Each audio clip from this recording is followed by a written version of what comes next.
जय हिंद साथियों, स्वागत है आपका अपना ट्यूटोरियल पीके स्टूडियो में। तो आप लोग कैसे हैं? शायद आप लोग जहाँ भी होंगे स्वस्थ होंगे, मस्त होंगे और ज़बरदस्त होंगे। ठीक, तो आज मैं आपको इस वीडियो में यानी कि आप सेंटर का एग्जाम जो फिजिक्स का हुआ उसमें मैं आपको आंसर की का मैं टिक आउट कर दूंगा। तो आप लोग उसको मैच कर लीजिए कितना क्वेश्चन सही है। और जिसका एग्जाम नहीं हुआ है तो वो आप लोग वीडियो को देख लीजिए, क्योंकि बिहार का किसी किसी कॉलेज में एग्जाम अभी बाकी हुई नहीं, मतलब सारे कॉलेज में एग्जाम नहीं हुआ थी ना। तो आप लोग इस वीडियो को देख लीजिएगा ताकि आपको एग्जाम में देखने को मिलेगा। ठीक, और ये देखिए सेटअप का जो आप लोगों का एग्जाम हो रहा है ना, ये एग्जाम आपको फाइनल एग्जाम में भी बहुत हेल्प करेगा, क्योंकि क्वेश्चन वो लोग कहाँ से बनाए इतना इतना जो क्वेश्चन एग्जाम जो ले रहा है ये सब क्वेश्चन। तो देखिए जो इस कल जो आज जो ये एग्जाम हुआ सेंटअप का यानी फिजिक्स में, ये सारा क्वेश्चन कहाँ से था? 2019 से कुछ लिया गया था, 2018 से कुछ लिया गया था, यानी कि 19 और 16 के बीच में जो जितना भी प्रीवियस ईयर का क्वेश्चन था सब क्वेश्चन देखने को मिला। ठीक ना, और एग्जाम का जैसे कि पैटर्न कोई चेंज नहीं हुआ, जैसे अगले साल एग्जाम हुआ था ठीक उसी प्रकार इन साल भी होगा। ठीक ना, तो आप लोग उसमें टेंशन मत करिएगा।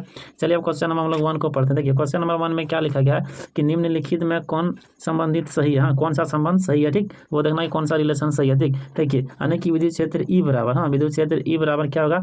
एफ अपन की होगा। तो इसका ऑप्शन नंबर 1 सही होगा। ठीक, तो आप लोग देख लीजिएगा। ठीक, चलिए हम लोग क्वेश्चन नंबर हम लोग सेकंड को पढ़ते हैं। देखिए मैं जल्दीबाजी में क्वेश्चन को टिक आउट कर दूंगा, क्योंकि ये डिटेल करने का भी तो उतना समय नहीं है। ठीक ना, यानी लंबा वीडियो हो जाएगा, फिर भी जहाँ होगा डिटेल करने का तो मैं करूँगा। ठीक ना, चलिए देखिए क्वेश्चन नंबर, चलिए अब क्वेश्चन नंबर हम लोग सेकंड को पढ़ते हैं। देखिए क्वेश्चन नंबर सेकंड में क्या लिखा गया है कि विद्युत फ्लक्स का एसआई मात्रक क्या है। तो ये क्या है? विद्युत क्षेत्र का एसआई, विद्युत क्षेत्र बोलते हैं, विद्युत फ्लक्स का एसआई मात्रक क्या है?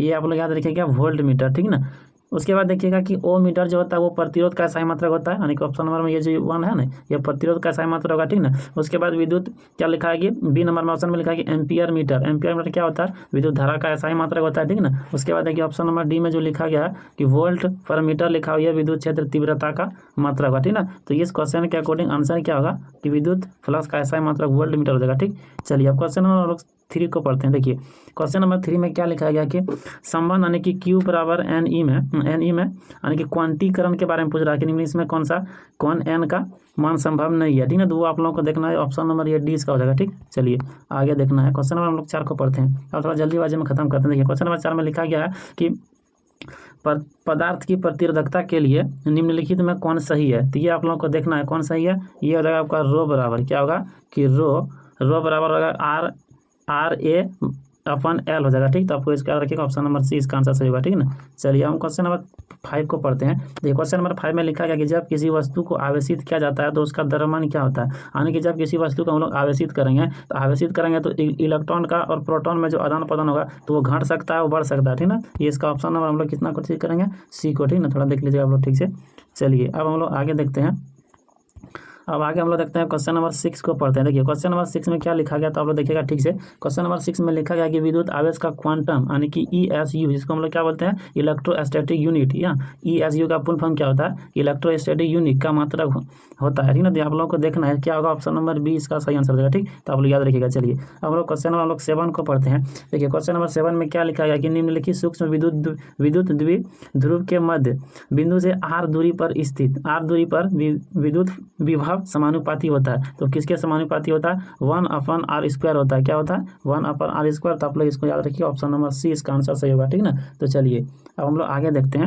आगे हम लोग क्वेश्चन नंबर हम लोग 8 को पढ़ते हैं। देखिए क्वेश्चन नंबर 8 में क्या लिखा गया, बहुत ही अच्छा क्वेश्चन है। क्वेश्चन नंबर 8 में लिखा गया है कि विभव प्रवणता बराबर होता है, किसके बराबर होता है? du/dx के बराबर होता है। ये ऑप्शन नंबर इसमें सी आप लोग टिक आउट करिएगा, कितना? Option number C. ठीक ना, तो चलिए अब हम लोग आगे देखते हैं, क्वेश्चन नंबर 9 को पढ़ते हैं। क्वेश्चन नंबर 9 में देखिए क्या लिखा गया। क्वेश्चन नंबर 9 में लिखा गया है कि निम्नलिखित में कौन सदिश राशि है। देखिए आप लोगों को देखना है कि कौन सदिश राशि है। देखिए सदिश राशि आपका ऑप्शन नंबर सी होगा, यानी कि विद्युत क्षेत्र तीव्रता और विद्युत आवेश जो है ये अदिश है। ठीक ना, उसके बाद क्या कहते हैं विद्युत विभव, ये भी अदिश है। ठीक ना, देखिए मैं आप लोगों को थोड़ा सा मतलब बता देना चाहता हूँ, जिसमें आपको अधिकतर वह देखने को मिलेगा वो हमेशा अदिश होगा। क्या होगा? जहाँ आपको वह देखने को मिलेगा जिस भी वर्ड में, यानी कि उसको हमेशा अधिकतर अदिश में होता है। ठीक ना, और जिसका मतलब नाम थोड़ा छोटा छोटा रहेगा वो उसको हम लोग सदिश में अदिश में रखते हैं, और जिसका नाम थोड़ा बड़ा बड़ा मिलेगा वो अदिश होता है। ठीक ना, सॉरी अदिश बोलते हैं, सदिश होता है।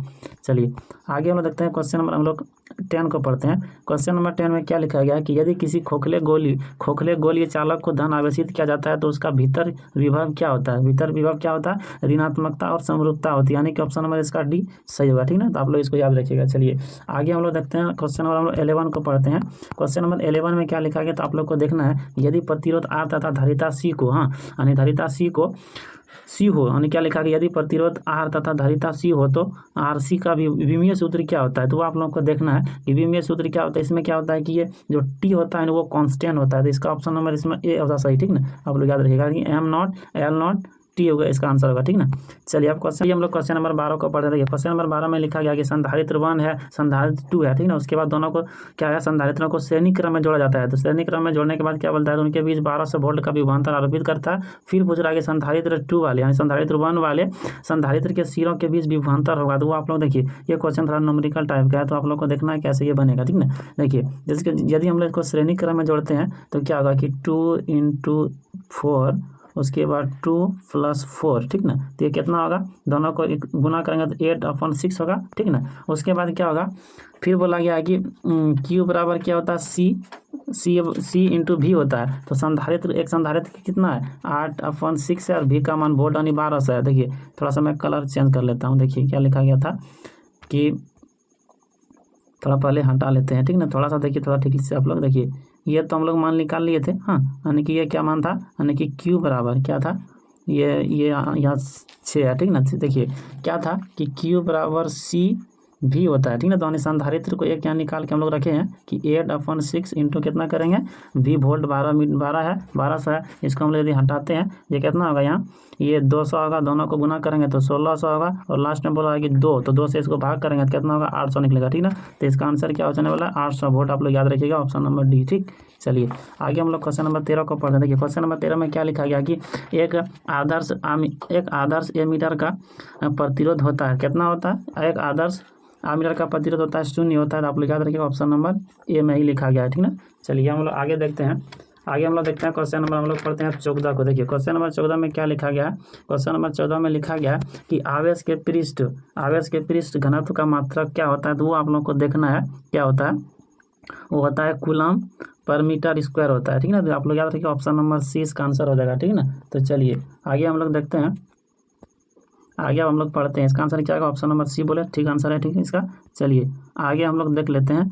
आगे चलिए देखते हैं, क्वेश्चन पढ़ते हैं। क्वेश्चन नंबर 15 में लिखा गया कि विद्युत परिपथ की शक्ति होती है, क्या होती है, कि V² होता है, R होता है, क्या होता है, V² R, यानी कि ऑप्शन नंबर डी इसका सही आंसर हो जाएगा। ठीक, चलिए क्वेश्चन नंबर हम लोग 16 को पढ़ते हैं। क्वेश्चन नंबर 16 में लिखा गया कि व्हीटस्टोन सेतु जिसको हम लोग बोलते हैं, यानी कि व्हीटस्टोन ब्रिज का व्यवहार किया जाता है। तो कैसे किया जाता है, ये प्रतिरोध को मापने के लिए करते हैं। ठीक है ना, चलिए इसका ऑप्शन क्या हो जाएगा, ऑप्शन नंबर डी, आप लोग याद रखिएगा। चलिए आगे देखते हैं, क्वेश्चन नंबर 17 को पढ़ते हैं। क्वेश्चन नंबर 17 में लिखा गया कि विद्युत परिपथ के किसी बिंदु पर मिलने वाली सभी धाराओं का बीजगणित योग होता है, क्या होता है, ये अनंत होता है, क्या होता है, अनंत। आप लोग इसको याद रखिएगा। चलिए आगे हम लोग देखते हैं, क्वेश्चन नंबर हम लोग 18 को पढ़ते हैं। क्वेश्चन नंबर 18 में लिखा गया है कि टेंजेंट गैल्वेनोमीटर अधिकतम सुग्राही होती है जब विक्षेप कौन होता है। विक्षेप कौन कब होता है, जब π/4 होता है। ठीक ना, तो आप लोग इसका याद रखिएगा, क्या पता है, π/4, यानी ऑप्शन नंबर डी इसका आंसर सही हो जाएगा। ठीक ना, चलिए आप लोग मिला लीजिएगा कि कौन सा ऑप्शन आप लोग टिक आउट करके आए हैं और कितना सही हो रहा है, कितना गलत हो रहा है, आप लोग देख लीजिएगा। और जिनका एग्जाम नहीं हुआ है वो भी इसको देखिएगा बढ़िया से, और अपने दोस्तों को भी शेयर करिएगा। ठीक ना, और चैनल में यदि आप लोग नए हैं तो चैनल को सब्सक्राइब भी करिएगा। ठीक, चलिए आगे हम लोग क्वेश्चन नंबर 19 को पढ़ते हैं। क्वेश्चन नंबर 19 में देखिए क्या लिखा गया है, क्वेश्चन नंबर 19 को पढ़ते हैं। क्वेश्चन नंबर 19 में लिखा गया कि किसी चालक के संवहन वेग तथा आरोपित विद्युत क्षेत्र के बीच संबंध होता है। कैसा संबंध होता है कि V/D समानुपाती होता है E का, ठीक ना, यानी कि प्रोपोर्शनल होता है, VD प्रोपोर्शनल E होता है। ठीक, आप लोग याद रखिएगा इसको। अब क्वेश्चन नंबर हम लोग 20 को पढ़ते हैं। देखिए क्वेश्चन नंबर 20 में लिखा गया कि पानी का परावैद्युत स्थिरांक होता है, कितना होता है पानी का, ये 80 होता है, 80 होता है। ठीक ना, यदि निर्वात में आपको पूछे तो आप लोग 1 मारिएगा। ठीक ना, तो चलिए हम लोग क्वेश्चन नंबर हम लोग आगे पढ़ते हैं। 21 में क्या लिखा गया कि त्रिज्या R की पृथ्वी की विद्युत धारिता होती है, यानी कि त्रिज्या R की, यानी कि R त्रिज्या की पृथ्वी की विद्युत धारिता कितनी होती है कि 4πε0 होता है, 4πε। देखिए सर्कल बन गया, थोड़ा मैं दूसरा ले लेता हूँ, क्या है इसका आंसर होगा ऑप्शन नंबर ए। ठीक, यानी कि 4πε0 ठीक, चलिए हम लोग आगे देखते हैं। क्वेश्चन नंबर हम लोग 22 को पढ़ते हैं। क्वेश्चन नंबर 22 में लिखा गया कि विद्युत द्विध्रुव आघूर्ण का एसआई मात्रक क्या होता है। तो वो आप लोग को देखना है। विद्युत द्विध्रुव आघूर्ण का एसआई मात्रक क्या होता है, यानी कि ये आप लोग याद रखिएगा कूलाम मीटर होता है। क्या होता है? कूलाम मीटर, यानी ऑप्शन नंबर ए को आप लोग टिक आउट किए होंगे। यदि दूसरा कुछ ऑप्शन टिक आउट कर लिए होंगे तो आप लोग अगले एग्जाम में थोड़ा बढ़िया से ध्यान दीजिएगा, ठीक ना। चलिए आगे हम लोग देखते हैं क्वेश्चन नंबर 23 में पढ़ते हैं कि किसी विद्युत द्विध्रुव के स्थितिज ऊर्जा का मान महत्तम होता है जब वह विद्युतीय, क्या लिखा गया है कि विद्युतीय द्विध्रुव क्षेत्र की दिशा से 0 कोण पर अवस्थित होता है, जहाँ थीटा का मान होता है। जहाँ थीटा का मान क्या होता है? तो वो थीटा का मान होता है पाई होता है। क्या होता है? पाई, ठीक ना। चलिए हम लोग आगे देख लेते हैं। क्वेश्चन नंबर हम लोग 24 को पढ़ते हैं।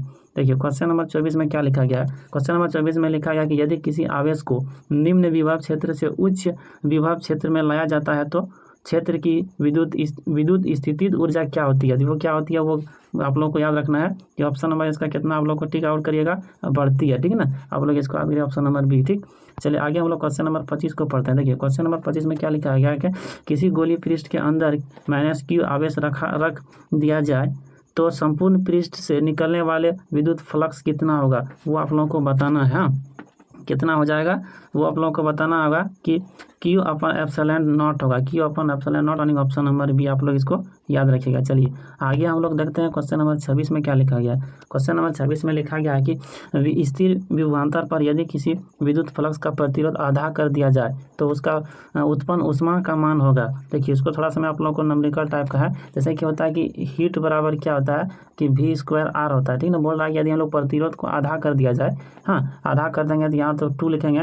यदि इसको हम लोग जैसे कि पहला गुना तीसरा चौथा करते हैं ना, ये ऊपर वाला हो जाएगा तो क्या हो जाएगा, ये हो जाएगा आपका। देखिए मैं थोड़ा सा बता देता हूँ कि ये हो जाएगा तुम्हारा H बराबर 2 ऊपर जाएगा तो 2V² हो जाएगा कितना R, ठीक ना। यानी कि ये 2 गुना हो जाएगा, ठीक। तो ऑप्शन नंबर देखना है कि 2 गुना कौन सा ऑप्शन में है, वहाँ उसका आप लोग टिक आउट करिएगा, यानी कि ये 2 गुना हो जाएगा, ठीक ना।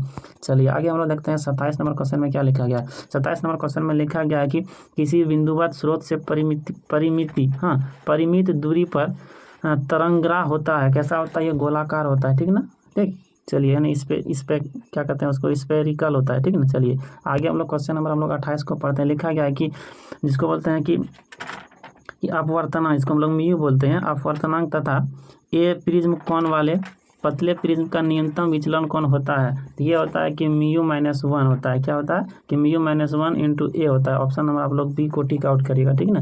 चलिए हम लोग आगे पढ़ते हैं। क्वेश्चन नंबर 29 को देखते क्या लिखा गया है। क्वेश्चन नंबर 29 में लिखा गया है कि चुंबकीय क्षेत्र यानी कि बी वेक्टर में अवस्थित एम वेक्टर चुंबकीय आघूर्ण वाले धारा पास द्वारा अनुभूत बल आघूर्ण यानी कि जिसको हम लोग टाउ का मान होगा, ठीक ना। वो आपको बताना है कि टाउ बराबर क्या होता है कि क्या होता है कि M vector into B vector होता है, ठीक ना। यानी ऑप्शन नंबर बी में आप लोग इसको टिक आउट करिएगा, ठीक ना। तो चलिए अब हम लोग आगे देखते हैं। हम लोग 30 को पढ़ते हैं। लिखा है कि नन गेट का विलयन व्यंजक होता है। तो क्या होता है ये आप लोग याद रखिएगा। ऑप्शन नंबर कितना का आप लोग टिक आउट करिएगा। ऑप्शन नंबर देखिए डी होगा, ठीक ना। ऑप्शन नंबर कितना होगा? डी होगा, ठीक। चलिए देख लेना है कि देखिए और ये जो आपको होगा ऑप्शन नंबर बी को हम लोग क्या बोलेंगे, ये y बराबर a डॉट बी है, इसको हम लोग क्या बोलते हैं? एंड गेट बोलते हैं। क्या बोलते हैं? एंड गेट बोलते हैं, ठीक ना। चलिए उसके बाद ये होता है तुम्हारा y बराबर a प्लस बी होगा, ये होगा और गेट। क्या होगा? और गेट। ये होगा नॉर गेट, ठीक ना। यानी कि सी हो जाएगा नॉर गेट, ए हो जाएगा और गेट, उसके बाद ये हो जाएगा तुम्हारा कौन गेट? एंड गेट, ठीक ना। चलिए इस क्वेश्चन के according answer option number D होने वाला है, ठीक ना। चलिए क्वेश्चन नंबर हम लोग 30 को पढ़ते हैं। देखिए क्वेश्चन नंबर 30 में लिखा गया है कि प्रकाश के रंग के कारण है, हाँ प्रकाश के रंग का कारण है इनकी आवृत्ति का कारण है। क्या है? इनकी आवृत्ति। ऑप्शन नंबर डी में जो लिखा गया है उसको आप लोग टिक आउट किए होंगे। चलिए अब क्वेश्चन नंबर हम लोग 32 को पढ़ते हैं। लिखा गया है कि 2 लेंस जिनकी क्षमता -15 डायप्टर तथा +15 डायप्टर है तो क्या लिखा है कि समकर्तित करने पर क्या है कि संतुलित फोकस दूरी होगा। देखिए थोड़ा सा मैं आपको बता देता हूँ कि 2 इसमें क्षमता यानी कि मान लेते हैं कि ये P1 प्लस P2 दोनों को जोड़ेंगे तो -15 प्लस 5 करेंगे तो ये -10 होगा, ठीक ना। उसके बाद आपको फोकस दूरी पूछ रहा है तो फोकस बराबर 1/P होता है ना। 1 क्या होता है? P होता है। तो देखना है कि 1 को रख लेंगे, उसके बाद P कितना लिखा है? -10 लिखा है, लेकिन ये तो मीटर में आता है ना। तो मीटर को यदि हम लोग आंसर तो सेंटीमीटर में खोज रहा है तो मीटर को सेंटीमीटर बदलने के लिए 100 से गुना करते हैं। इसको यदि हम लोग काटते हैं तो फिर घूम के आंसर वही आता है -10 सेंटीमीटर, ठीक ना। तो चलिए इसका ऑप्शन नंबर ए हो जाएगा आंसर, ठीक, -10 सेंटीमीटर, ठीक ना। चलिए क्वेश्चन नंबर हम लोग 33 को पढ़ते हैं। देखिए क्वेश्चन नंबर 33 में लिखा गया है कि ताप बढ़ने से अर्धचालक का अर्धचालक का विशिष्ट प्रतिरोध होता है। क्या होता है? जब ताप बढ़ता है ना तो अर्धचालक का विशिष्ट प्रतिरोध क्या होता है, तो वो आप लोगों को याद रखना है। कैसे क्या होता है? वो घट जाता है, यानी कि डिक्रीज हो जाता है। क्या होता है? घट जाता है। ठीक ना, यानी कि ऑप्शन नंबर कितना में घट जाता है? ऑप्शन नंबर ए में है। ठीक, चलिए आगे हम लोग क्वेश्चन नंबर 34 को देखते हैं। क्वेश्चन नंबर 34 में लिखा गया है कि एक संयुक्त सूक्ष्मदर्शी के अभिदृश्य लेंस से बना प्रतिबिंब होता है। कैसा होता है? वास्तविक और बड़ा होता है। ऑप्शन नंबर डी में आप लोग इसको टिक आउट किए होंगे। ठीक ना, चलिए अब देखते हैं क्वेश्चन नंबर 35। देखिए आप लोग तो 35 से क्वेश्चन सॉल्व किए होंगे, लेकिन मैं आपको 70 क्वेश्चन इसमें बता देता हूँ, क्या कि पूरा सॉल्व करा देता हूँ, आप लोग मिला लीजिएगा। ठीक ना, यानी कि कहने का मतलब है कि ये सेंटर के लिए सिर्फ नहीं आप लोगों को सीमित रहना है कि आपका आगामी एग्जाम जो फाइनल एनुअल एग्जाम होगा ना, तो उसमें आप लोग सबको एक जगह कलेक्शन करके रखिएगा सब आंसर को। ठीक ना, ताकि आप लोग उस एग्जाम को आप लोग सही अच्छी तरीके से आप लोग अच्छा नंबर उठा सकते हैं। देखिए क्वेश्चन नंबर 35 को पढ़ते हैं।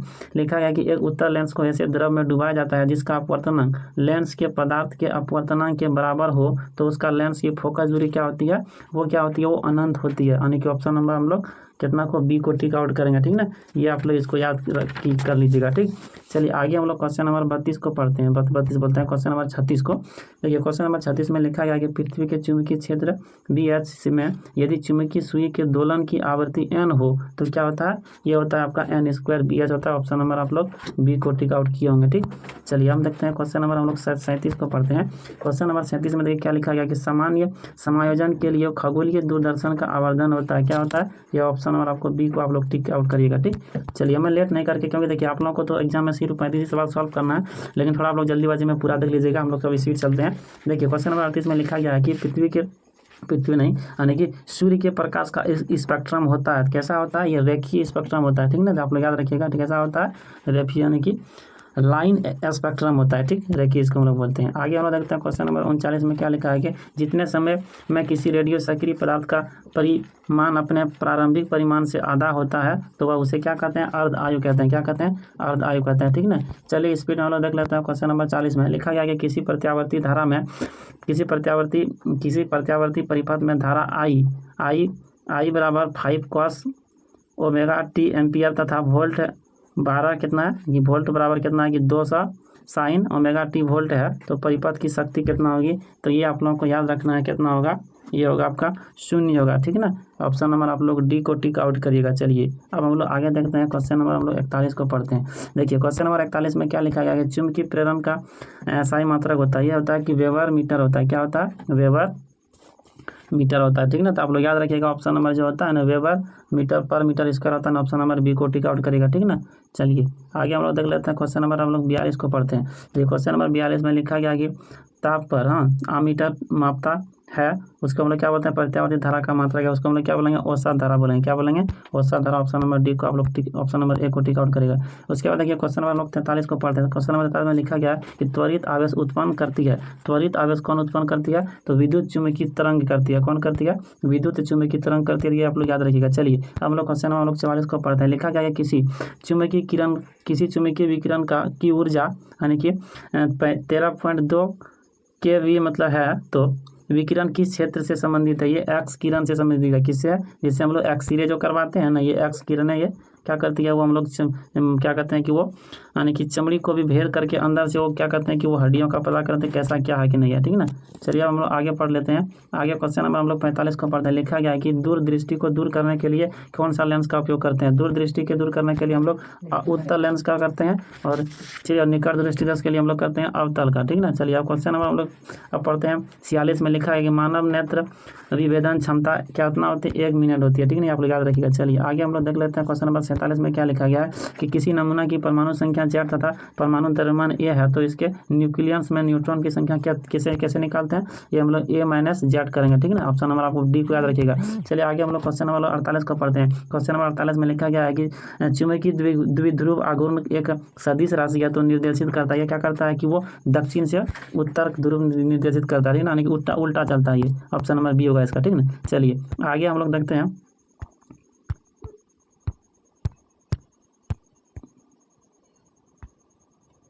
चलिए क्वेश्चन नंबर 49 को पढ़ते हैं। क्वेश्चन नंबर 49 में लिखा गया कि 1 फैराडे बराबर होता है। 1 फैराडे कितना बराबर होता है?